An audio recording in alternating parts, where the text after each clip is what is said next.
Great, so why don't we start with 2-minute introductions, and maybe we'll start with Bonn and work our way down, and we'll try to switch orders as we do questions. So Bonn, if you want to start, that would be great. Okay, how's that? I'm Bonn Clayton from Chanhassen, and I'm running for the state party chair. How many of you, by the way, are delegates or alternates to State Central? Okay, good number. First, I want to say our party's in trouble. You already knew that. We're virtually bankrupt, and maybe you got my email today. And our ground game did not come up at all well. So I'm proposing that we have volunteer fundraising that will build up our grassroots, allow us to hire field staff hired by the BPOUs and CDs, and build up our ground game that way. As you know, I'm chair of the Judicial District Chairs Committee and chair of First Judicial District. We've been working since 1995, many of us, to promote judicial elections in Minnesota. Our fourth Judicial District Chair, Dennis Holman, is seated right over here. Dennis and I work closely. So I'm very much interested in that. There have been some people in the party that have been opposed to what we're doing, but we're moving right ahead. And maybe also saw another email from me today chastising Tim Sanders for voting on the side with the Democrats to allow the retention amendment to pass the House Elections Committee last week.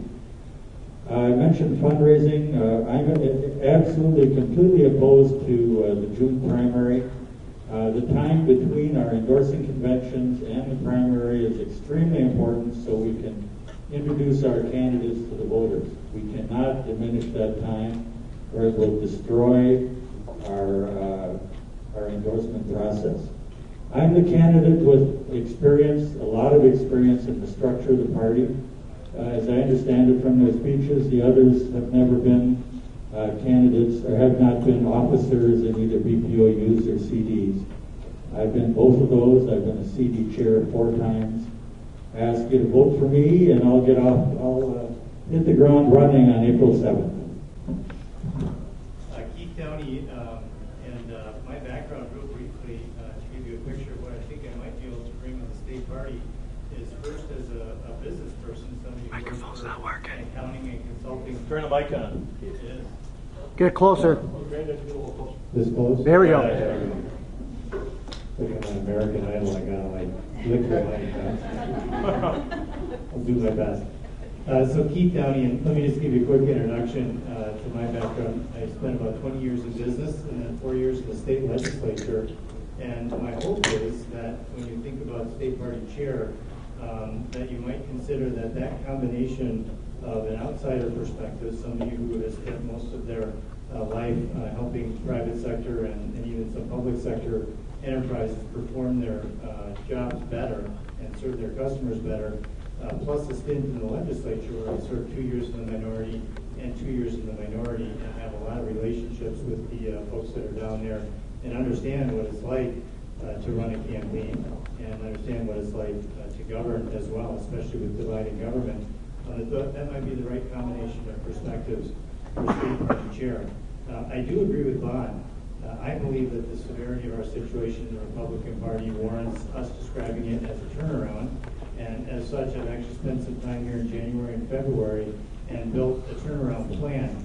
And I'm glad to start sharing that with the state central delegates and alternates. And in fact, we'll have a preview session on Friday night that I'll invite you to, and that you'll be getting an invitation to, where you have a chance to look at that plan and offer your ideas and suggestions as well. And I think it's really critical to have a plan, because if our next state party chair comes in on April 7th, April 8th is Monday, and spends the next 3 to 6 months figuring out what they'll do, we will have lost our opportunity for the 2014 election cycle. So I encourage you, if you can, to come that Friday night to seek me out and give me your input and your ideas.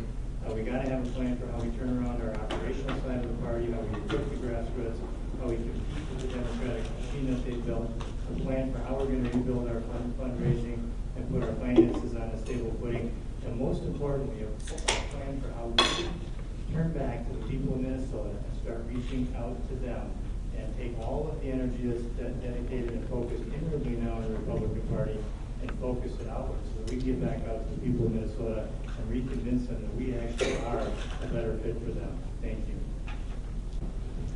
Thank you. My name is Bill Paulsen. I've been an advocate for free market principles since age 12, when I learned America is about freedom for all and individual rights, individual opportunity. It's not about government control and government dependency, as Al Franken and Mark Clayton seem to think. And I've been putting those free market principles to work, helping our candidates at all levels, from school board to state Supreme Court to U.S. President. We organized phone banks, organized a statewide fundraising drive for an endorsed candidate. I have walked in parades. I understand the importance of grassroots activism because I am a grassroots activist. However, not all in our party have shared that appreciation. Last August, I was elected to represent you at the RNC on the RNC Rules Committee. We're a small group of powerful insiders. We're trying to consolidate their control of the party, going so far as to let candidates pick delegates, as the complete inverse of a grassroots-driven party, where the delegates should select candidates. And I also understand there's a lot of work that needs to be done in building coalitions to ensure that we can protect our grassroots party here in Minnesota. There's still a rule in place that lets the RNC dictate to Minnesota how we run our own caucuses and select our delegates. And unfortunately, today the RNC released its Growth and Opportunity Project report, which had many good ideas, but also contained some very bad ones. Ideas that would have the RNC restricting what state parties could do to promote presidential debates, and furthermore moving the country towards a national primary system to select presidential candidates, all of which would undermine the grassroots. I look forward to being your party chair so I can be your voice for the grassroots, so that your voice can be heard at the highest levels of our party. Well, thank you, gentlemen. First question, and we'll start way down at the end. Mr. Bill Paulsen. Besides raising money, what would you say as the primary functions of your party chair? In other words, what will you do as the party chair besides raising money? The primary function of the party chair, even more so than raising money, is to set the vision for what our party is. I believe our party should be a grassroots-driven party. We as Republicans will win from the bottom up. We need to ensure that we have more involvement in a stronger and better caucus and convention system, that we can recruit and retain volunteers and activists, do the hard work to get our candidates elected. In that regard, I think the party chair should be a vocal advocate on the primary date issue, where some people want to move the primary date from August to June. I think, and I respectfully disagree with Keith on this issue, I think that would allow candidates to bypass the caucus and conventions, particularly for state and federal races, and enable candidates with high name ID and lots of money up front to try to effectively buy the primary and buy the nomination through the media campaign in the primary. I think that would be a mistake that would weaken our grassroots and weaken our party.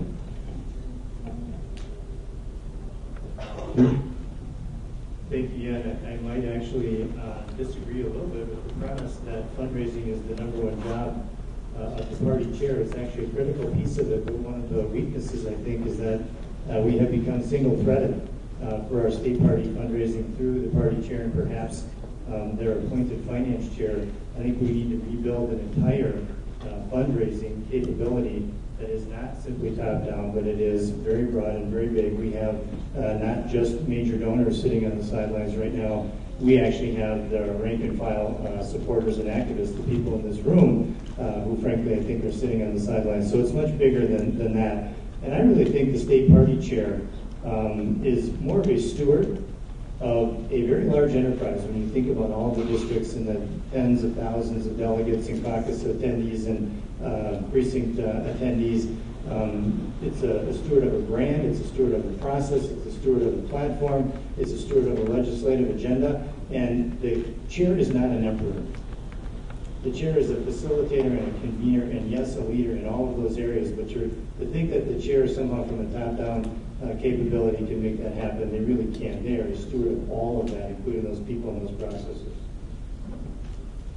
Well, yes, it's a very simple answer, but I have to combine the two because as you saw some of you saw in my email today, and as I've said in all of my CD speeches so far and a few others, we need to build up the grassroots volunteer fundraising that we had in the 60s, 70s, and part of the 80s. We got away from this in 78, partly because of the malaise from Watergate. But we can get back to that. Lots of people know how to do it. It's a natural thing. Raising $100 or $125 from a person or a couple. Having a well-known speaker. We have Ronald Reagan and Spiro Agnew and real good drawing people. And this, as a secondary effect, and it's really not even secondary, it's almost primary, this builds up the activity of the people in the grassroots so that they're ready then to work on campaigns. It builds up our ground game automatically. So this is what the state party chair should do, and not rule from the top.